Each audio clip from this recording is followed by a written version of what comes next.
Hello everyone, my name is Ankit Verma. आप देख रहे हैं लेक्चर 4 ऑफ आईसी इंजन्स। इस लेक्चर में हम एसआई और सीआई इंजन के वाल्व टाइमिंग डायग्राम को पढ़ेंगे। वाल्व टाइमिंग डायग्राम की अगर बात करें, वाल्व की जो टाइमिंग्स है अकॉर्डिंग टू द प्रोसेस और स्ट्रोक कैसे कैसे वेरी करती है, उसके हिसाब से हम पढ़ेंगे। और कौन कौन सा एंगल्स होते हैं, कितने एंगल से ये वेरी करता है एक्चुअली, उस चीज़ को हम देखेंगे। तो अगर हम बात करें कि जो हमारी, अगर मैं एसआई इंजन की बात करूँ, जो हमने अब तक 3 लेक्चर पढ़े हैं उसमें स्ट्रोक्स हमने पढ़े थे, सक्शन स्ट्रोक, कंप्रेशन स्ट्रोक और एक्सपेंशन स्ट्रोक और एग्जॉस्ट स्ट्रोक के 4 स्ट्रोक हमने पढ़े थे। तो मैं सबसे पहले डायग्राम के थ्रू आपको इसमें बता देता हूँ। तो अगर मैं डायग्राम ड्रॉ करूँ इसका इस टाइप से,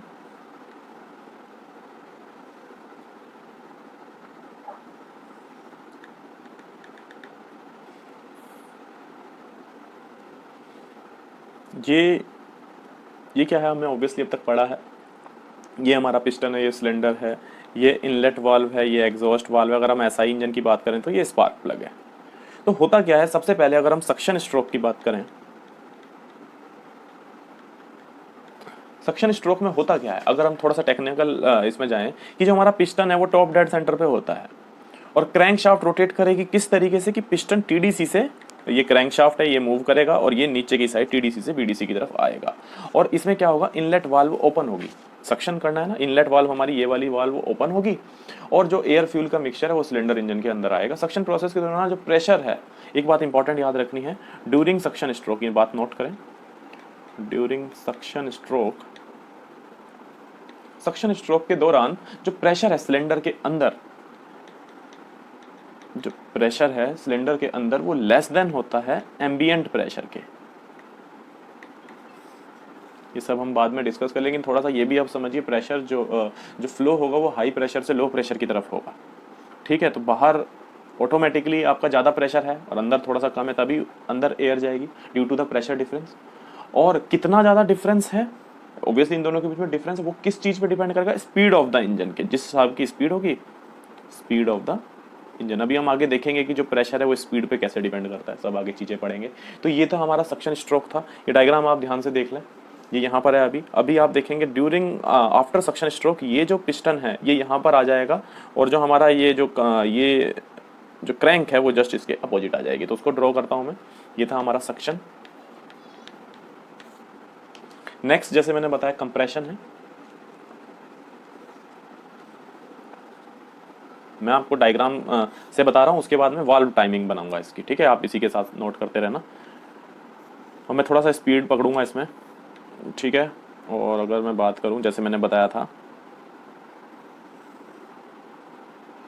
अब ये जस्ट इसके अपोजिट हो गया, ये पिस्टन बीडीसी पे हो गया, है ना। और जो हमारा फ्रेश चार्ज सक्शन प्रोसेस के दौरान एडमिट हुआ था, ये अभी देखो, एक बहुत इंपॉर्टेंट बात है कि यहाँ पर अगर एक्चुअल प्रोसेस की बात करें, जो फ्रेश चार्ज इस टाइम पे हमारा जनरेट हुआ था ना, तो उसमें क्या है, एक इंपॉर्टेंट बात है कि पहले से ही थोड़ी सी वहाँ पर क्या होगी, रेजिडुअल गैसेस होंगी पहले से ही सिलेंडर के अंदर, उसके साथ मिक्स होगा।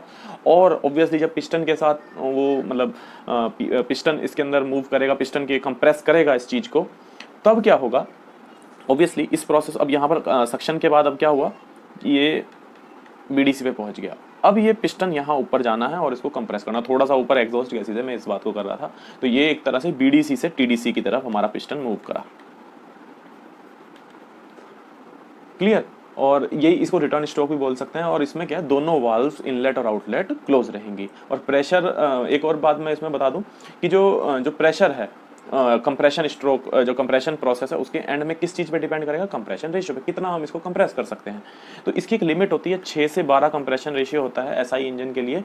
और जो प्रेशर है इस टाइम पे कितना कितना तक रह सकता है, 0.6 से 0.9 मेगा पास्कल। तो ये भी चीज़ आपको क्लियर हो रही होगी डायग्राम से। अब जल्दी से अगर मैं बात करूं तीसरे स्ट्रोक की, जिसे हम एक्सपेंशन स्ट्रोक बोलते हैं। अब यहाँ पर जो प्लग है, अब उसका काम आएगा हमारे पास।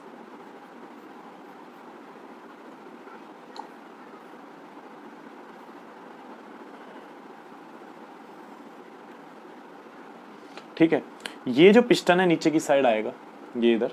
ठीक है, और एक्सपेंशन स्ट्रोक है, स्पार्क प्लग जब इग्नाइट इलेक्ट्रिक चार्ज उसमें होगा। और एक और बात वो हम वाल्व टाइमिंग डायग्राम में देखेंगे कि कब कितने डिग्री पहले असलियत में ऐसा होता है, लेकिन हमें थोड़ा सा ये आइडिया हो जाएगा कि कंबशन मतलब एक तरह से जैसे ही वो इग्नाइट होगा तो कंबशन स्टार्ट हो जाएगा इसमें। मतलब ये जो पिस्टन पे एक तरह का वर्क होगा जो कि within few milliseconds जो हमारा फ्यूल है बर्न होगा और कंबशन प्रोसेस कंप्लीट हो जाएगी। ठीक है, कंबशन प्रोसेस पूरा एक चैप्टर है, इसको बहुत ज़्यादा डिटेल में हम पढ़ेंगे, बहुत अच्छे से पढ़ेंगे विद डायग्राम्स। और कंबशन प्रोसेस है वो किस पे होती है, कांस्टेंट वॉल्यूम पे होती है, और जो हीट जो हमारी यहाँ पर होती है ना रैपिडली इंक्रीज करती है, उससे क्या होता है प्रेशर और टेम्परेचर दोनों बढ़ते हैं इनसाइड द सिलेंडर। और जो कंबशन के जो प्रोडक्ट्स हैं आफ्टर दैट जो हमारा टीडीसी से जब ये बीडीसी जाता है, ठीक है, तो यहाँ पर भी जब दोनों वाल्व्स हैं, ये भी बात आपसे पूछ सकते हैं, दोनों वाल्व्स यहाँ पर क्लोज रहती है। ये तो हमारा था इग्निशन या एक्सपेंशन स्ट्रोक। लास्ट है हमारा एग्जॉस्ट स्ट्रोक, उसमें एक्सपेंशन वाल्व आपकी ओपन होगी, जो ये पिस्टन है वो बीडीसी से टीडीसी की तरफ जाएगा, और जो बर्न्ड गैसेज हैं वो सारी एटमॉस्फेयर तक पहुँचा देंगी। और एक और बात इसमें ध्यान रखना होगा कि जो सिलेंडर का प्रेशर, अब ऑब्वियसली यहाँ का प्रेशर जो होगा फोर्थ स्ट्रोक में अंदर का प्रेशर ज़्यादा होगा बाहर से, तभी तो फ्लो होगा। तो एग्जॉस्ट जो हमारा यहाँ सिलेंडर के इनसाइड वाला प्रेशर ज़्यादा होगा एम्बिएंट प्रेशर से, क्योंकि प्रेशर जो गैसेस मूव करेंगी हाई प्रेशर से लो प्रेशर ड्यू टू ये जो हमने पढ़ा है 4 स्ट्रोक इंजन को पढ़ा है, 4 स्ट्रोक एसआई इंजन को हमने यहाँ पर पढ़ा है। इस बात की तो गारंटी है कि आपको कहीं और पढ़ने की इसमें ज़रूरत नहीं पड़ेगी, किसी भी बुक को अलग से फॉलो करने की ज़रूरत नहीं पड़ेगी, प्रॉपर मैं इसमें नोट्स भी आपको प्रोवाइड कर दूंगा। ठीक है, तो ये था डायग्राम, अगर हम डायग्राम पॉइंट ऑफ व्यू से इसमें पढ़ें। अगर मैं अब इसमें वाल्व टाइमिंग डायग्राम को डिस्कस करूं कैसे उसको देखना है, तो उसको भी देख लेते हैं। देखिए, सबसे आसान तरीका है इसमें, जैसे मैं आपको बताऊं, ओके, यहाँ पर देखिए, तो यहाँ पर इनलेट वाल्व ओपन होगी सबसे पहले, ये मैं क्या बना रहा हूँ थियोरेटिकल, और उसके बाद सक्शन होगा, यहाँ पर इनलेट वाल्व क्लोज हो जाएगी। ठीक है, सक्शन हो गया, उसके बाद क्या होगा, कंप्रेशन होगा,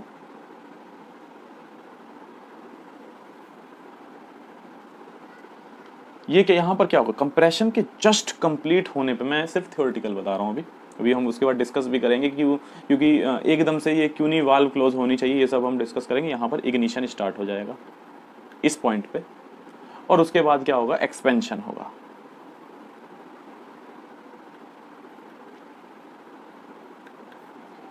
एक्सपेंशन होगा, यहाँ पर एक्सपेंशन होने के बाद अब आपका क्या होगा, एग्जॉस्ट होगा, तो यहाँ पर एग्जॉस्ट वाल्व को तो ओपन होना पड़ेगा ना इस पॉइंट पे आके, और फिर हमारा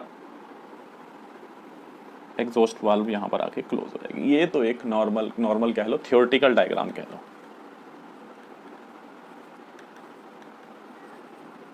साथ साथ में नोट कर ले, ठीक है। अब हम डिस्कस करेंगे कि एक्चुअली में क्या होता है, एक्चुअल मतलब क्या प्रोसेस रहती है, तो उसको देख लेते हैं।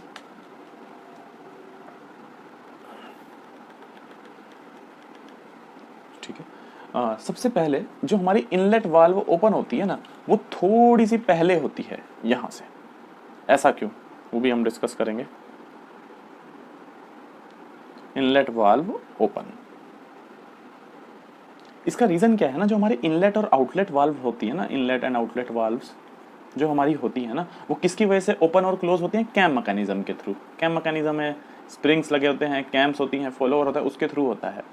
और एक और बात कि जब इनके बीच में जब ये मूवमेंट हो रही होती है तो एकदम से बंद और एकदम से खुलना आसान नहीं होता। इसीलिए असलियत में एक्चुअल डायग्राम में आप देखेंगे जो इनलेट वाल्व ओपन होगी एकदम से इसी पॉइंट पे होकर और इसी पॉइंट पे तुरंत ही बंद नहीं हो जाएगी, थोड़ा टाइम लगता है। टाइम उसी को हम कुछ क्रैंक एंगल के थ्रू दिखाएंगे। ठीक है, उसी चीज को कंपनसेट करने के लिए हमने इनलेट वाल्व थोड़ी सी पहले ओपन करी।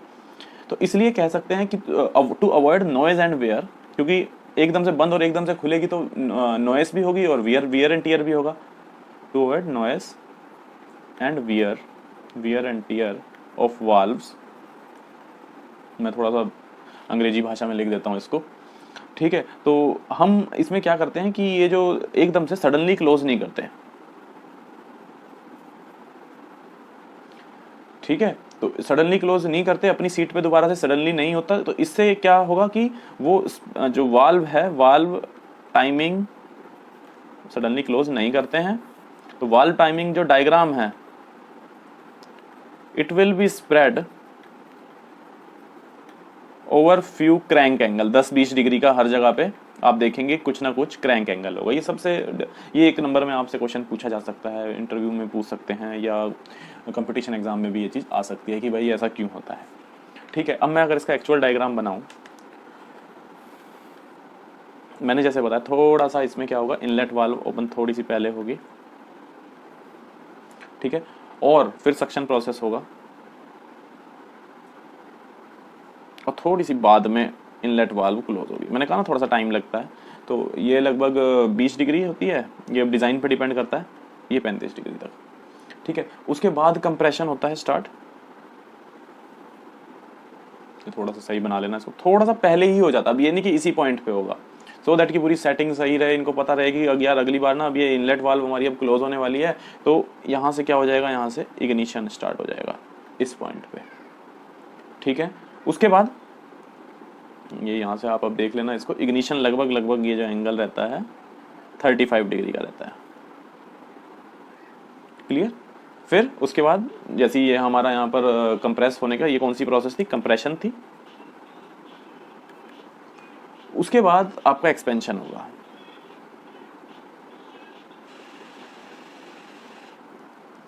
ठीक है, तो यहाँ पर एग्जॉस्ट वाल्व ओपन है थोड़ा सा पहले, सो दैट कि ये चीज़ कंपनसेट हो। जैसे मैंने आपको बताया ये एंगल भी लगभग 35 डिग्री रहता है। ठीक है, अगर कोई नॉर्मल एग्जाम में पूछ सकते हैं, वैसे प्रॉपर आपको आइडिया होना चाहिए कि एक्चुअल में क्या बनता है सिनेरियो। ठीक है, और फिर इसके बाद थोड़ा सा बाद में लगभग 10 डिग्री के बाद एग्जॉस्ट वाल्व क्लोज होती है और इस पॉइंट पे आके हमारे एग्जॉस्ट वाल्व ओपन होती है। शायद चीज़ क्लियर हो रही होगी, मैं दोबारा से इसको थोड़ा सा क्लियर कर देता हूँ डायग्राम को। ठीक है,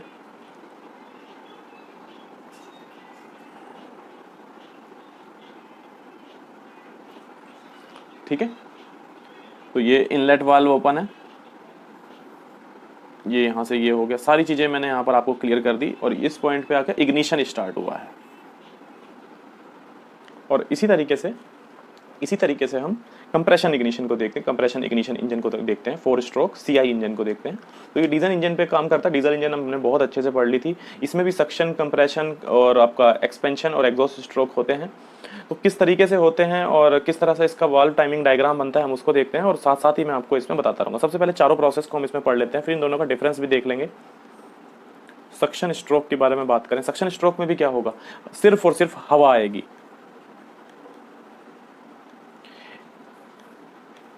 ओके, सिर्फ हवा होगी जो कि सिलेंडर में आएगी, इनलेट वाल्व ओपन होगा और जो पिस्टन मूव करेगा ऑब्वियसली टीडीसी से बीडीसी करेगा, तभी ऑब्वियसली जैसे अभी हमने इसमें पढ़ा था। और जो इनलेट वाल्व है थोड़ी सी मतलब जो ओपनिंग है उसकी 30 डिग्री बिफोर हो जाएगी टीडी से, सो दैट उसका रीजन क्या होता है, जैसे मैंने बताया एक्चुअल डायग्राम में क्या होता है ना कि वो फुली ओपन रहे। जैसे जैसे अगर हम बात करें बिफोर द सक्शन स्ट्रोक, जैसे बिफोर द सक्शन स्ट्रोक, अब ये है ना कि एकदम से तो वो खुलेगी नहीं, थोड़ा सा टाइम चाहिए ना उसको, सक्शन स्ट्रोक से पहले वो खुली रहे, कंप्लीटली ओपन रहे। इसलिए मैंने जो बताया ना कि जो इनलेट वाल्व, उसके बाद कंप्रेशन स्ट्रोक है तो उसको देखते हैं।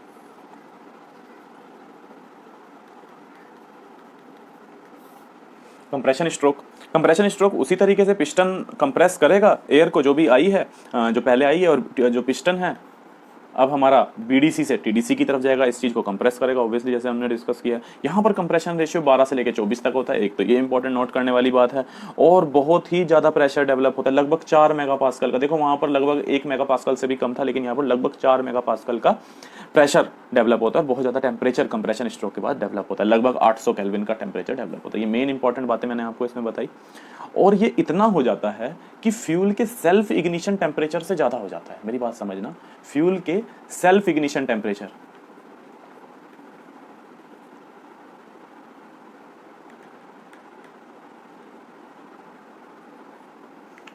ठीक है, उससे अगर ज़्यादा होगा तो फ्यूल इग्नाइट करेगा। ऑब्वियसली आप समझ लेंगे, यानी कि यहाँ पर स्पार्क प्लग की जरूरत नहीं पड़ेगी, लेकिन फ्यूल तो हमें इंजेक्ट करना पड़ेगा। तो फ्यूल जो रहेगा ऑब्वियसली जो डीजल रहता है यहाँ पर, हम लगभग अगर मैं डायग्राम से भी आपको वो सब चीज़ें शो करके दिखाऊंगा कि इग्निशन स्टार्ट होता है ना हमारा टीडीसी से जस्ट 5-10 डिग्री पहले ही हो जाता है।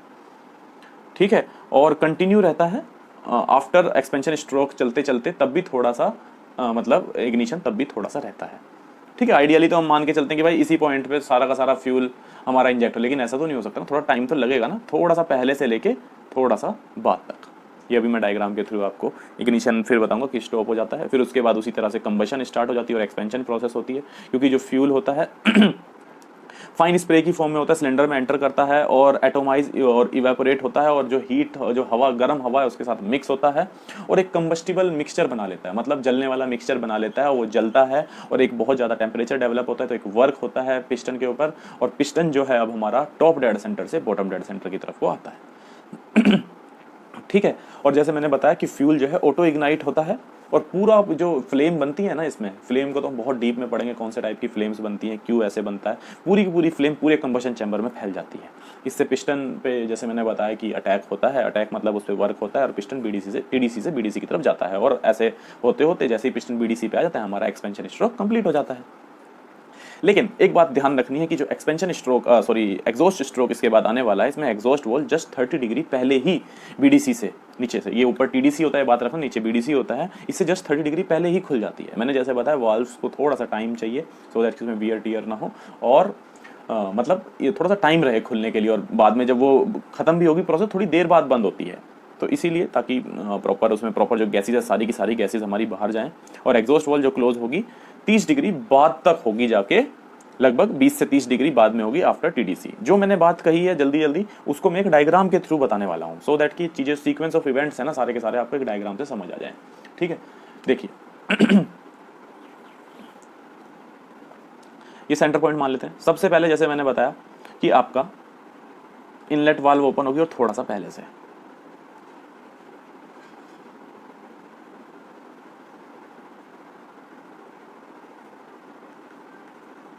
इनलेट वाल्व क्लोज होगी थोड़ा सा बाद तक, तो लगभग इसको मान लेते हैं, कोई भी डिग्री 20-25 डिग्री तक होता है, तो 25 डिग्री मान लेते हैं, पूरा एग्जैक्ट भी नहीं, कोई आपसे कोई पूछ रहा कि आइडिया होना चाहिए आपको बस उसका।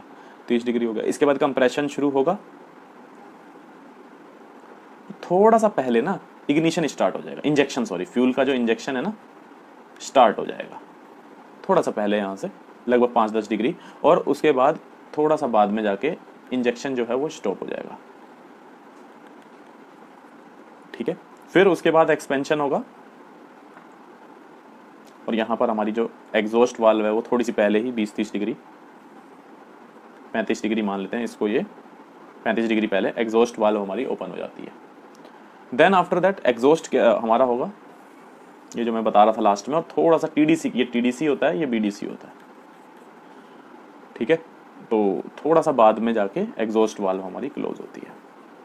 ठीक है, तो ये सब चीज़ मैंने सीक्वेंस ऑफ इवेंट्स आपको इसमें बता दिया। एसआई और सीआई इंजन के बीच में डिफरेंस भी बहुत इंपॉर्टेंट है कि क्या डिफरेंसेस हैं, तो ये लगभग 20 डिग्री का होता है। इसके बाद डायग्राम क्लियर हो गया। ये बहुत लोगों को ना रटना लग जाता है, ऐसा नहीं है, आप थोड़ा चीज़ों को समझ के करना है कि यार इनलेट वाल्व थोड़ी सी पहले ही तो होगी, यहाँ से थोड़ा स्टार्ट हो जाएगी। ठीक है, फिर ये रहेगा, फिर थोड़ी सी बाद में जाके क्लोज होएगी। फ़ायदा कब है, जब थोड़ी सी बाद में जाके क्लोज हो, पहले कैसे क्लोज हो जाएगी आप ही समझो इस बात को। फिर ऑब्वियसली थोड़ा सा पहले इंजेक्शन करने में फायदा है ना, तो सो दैट कि वो सारे में फैल जाए, थोड़ा सा उसको फायदा मिले, तो हम तो यहाँ फायदे की बात करेंगे ना। क्लियर है। नेक्स्ट लास्ट टॉपिक जो हमारा आज का रहेगा, एसआई और सीआई इंजन के बीच में डिफरेंस। मेन पॉइंट जो मुझे याद है वो मैं यहाँ पर बताने जा रहा हूँ, जो सबको याद रहता है। ऑब्वियसली यहाँ पर पेट्रोल इस्तेमाल होता है, वहाँ पर डीजल। ठीक है, ये चलो आसान चीज़ थी एसआई इंजन और सीआई इंजन में, है ना। ऑटो साइकिल और डीजल साइकिल होता है, इसमें एयर फ्यूल मिक्सचर आता है। यहाँ पर सिर्फ एयर सक्शन के दौरान होता है, ओनली एयर सक होती है, और फ्यूल जो इंजेक्ट होता है हाई प्रेशर पे बाय फ्यूल पंप और इंजेक्टर जिसे कहते हैं। कोई भी मतलब कार्बोरेटर की जरूरत इसमें इस्तेमाल नहीं होती। ठीक है, और यहाँ पर स्पार्क प्लग इस्तेमाल होता है, और यहाँ पर तो फ्यूल ऑटो इग्नाइट होता है सीआई इंजन में। और कंप्रेशन रेशियो जैसे मैंने बताया 6 से 12 का होता है, और यहाँ पर 12 से 24 जस्ट डबल होता है। ठीक है, और स्पीड इसकी हायर होती है क्योंकि लाइटर इंजन होता है। इसका बात याद रखनी है, इसका इंजन जो होता है लाइटर होता है, लाइटर इंजन होता है। लाइटर मतलब हल्का इंजन होता है, स्पीड इसकी हाई होती है। और इसका इंजन हैवी होता है, तो इसकी जो स्पीड होती है वो लोअर होती है, स्पीड विल बी लोअर। अब ये मत कहना ऐसा राइटिंग समझ में नहीं आ रही, मैं साथ में बोल भी रहा हूँ ना, तो साथ साथ नोट करते रहें, है ना, सो दैट टाइम हमारा थोड़ा सा बचे। और लास्ट में सबसे इंपॉर्टेंट बात एफिशिएंसी की बात करें। अब एफिशिएंसी तो हम पहले भी डिस्कस कर चुके हैं कि ऑटो साइकिल की तब ज़्यादा होगी डीजल से जब सेम कंप्रेशन रेशियो होगा, लेकिन यहाँ पर तो compression ratio obviously diesel cycle का ज़्यादा ही होता है ना। तो ये बात याद रखनी है कि इसकी एफिशिएंसी जो होती है लोअर होती है एसआई इंजन की, और इसकी हायर होती है। किस वजह से? Due to higher compression ratio.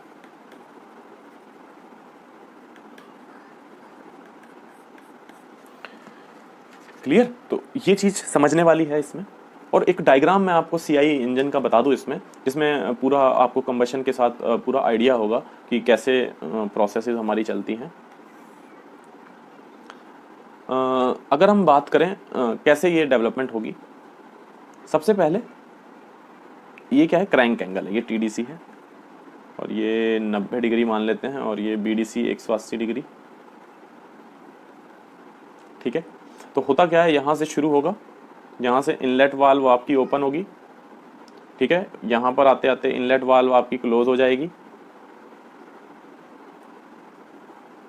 फिर धीरे धीरे जैसी यहाँ पर जो इंजेक्शन यहाँ पर इसका स्टार्ट हो जाएगा और थोड़ी देर बाद यहाँ पर कंबशन स्टार्ट हो जाएगा। ऑब्वियसली हाई टेम्परेचर डेवलप होगा। ठीक है, यहाँ पर कंबशन आपका एंड हो जाएगा, एंड ऑफ कंबशन। ठीक है, और साथ साथ ये जो प्रोसेस हो रही है यहाँ पर क्या हो रहा है, ये कंबशन हो रहा है और लास्ट में आपका एग्जॉस्ट वाल्व ओपन होगी और बाद में जाके एग्जॉस्ट वाल्व आपकी क्लोज हो जाएगी। तो इस डायग्राम से हमें क्या पता लगता है कैसे कैसे प्रोसेसेस हमारी चलती हैं।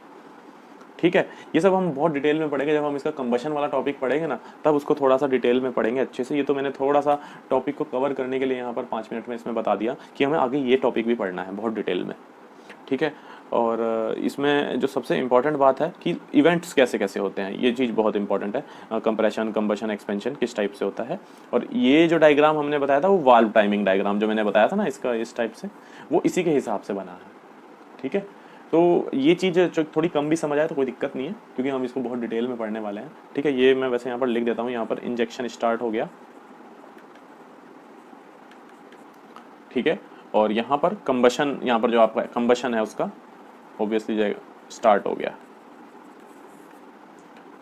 और फिर यहाँ पर आके ख़त्म हो गया कंबशन। उसके बाद यहाँ पर थोड़ा सा एग्जॉस्ट वाला ओपन होगी और बाद में क्लोज होगी। तो ये जो हमने आज के लेक्चर में पढ़ा है वो एसआई और सीआई इंजन को डीप में पढ़ा है। एसआई इंजन और सीआई इंजन को यहाँ पर हमने डीप में पढ़ा है, उनके बीच में डिफरेंस पढ़े हैं, वाल्व टाइमिंग डायग्राम को पढ़ा है, क्यों प्रेशर डिफरेंस कब होता है, कैसे होता है, क्या उनमें डिफरेंस है। नेक्स्ट लेक्चर में हम 2 स्ट्रोक इंजन को थोड़ा सा डीप में पढ़ेंगे और उसको कंप्लीट कर देंगे। साथ ही में हम उसमें जो जो एफिशिएंसीज वाले पार्ट हैं कि जिसमें इंजन परफॉर्मेंस के अंदर आते हैं, जैसे मीन इफेक्टिव प्रेशर, इन आईपी, बीपी, फ्रिक्शनल पावर, ये सब पढ़ेंगे, कौन कौन से टाइप की एफिशिएंसीज होती हैं ये सब डिस्कस करेंगे। और लास्ट में 4 स्ट्रोक और 2 स्ट्रोक इंजन के बीच का डिफरेंस पढ़ेंगे। तो ये हमारा आईसी इंजन का पार्ट 1 कंप्लीट हो जाएगा 1-2 लेक्चर में। ये बेसिक पार्ट था और उसके बाद हम कुछ क्वेश्चंस करेंगे अच्छी बुक से, जो कि असिस्टेंट इंजीनियर के जितने भी क्वेश्चंस आए होंगे उनको हम एक एक करके पीडीएफ बना के उसको एक एक क्वेश्चन को सॉल्व करेंगे, सो दैट कि जो भी हमने थ्योरी पढ़ी है उसको क्या काम आई, हमने कब पढ़ी है, कुछ छूट तो नहीं किया, क्वेश्चन से क्लियर हो जाएगा वो। तो चलिए नेक्स्ट लेक्चर में मिलते हैं। लेक्चर सुनने के लिए बहुत बहुत धन्यवाद।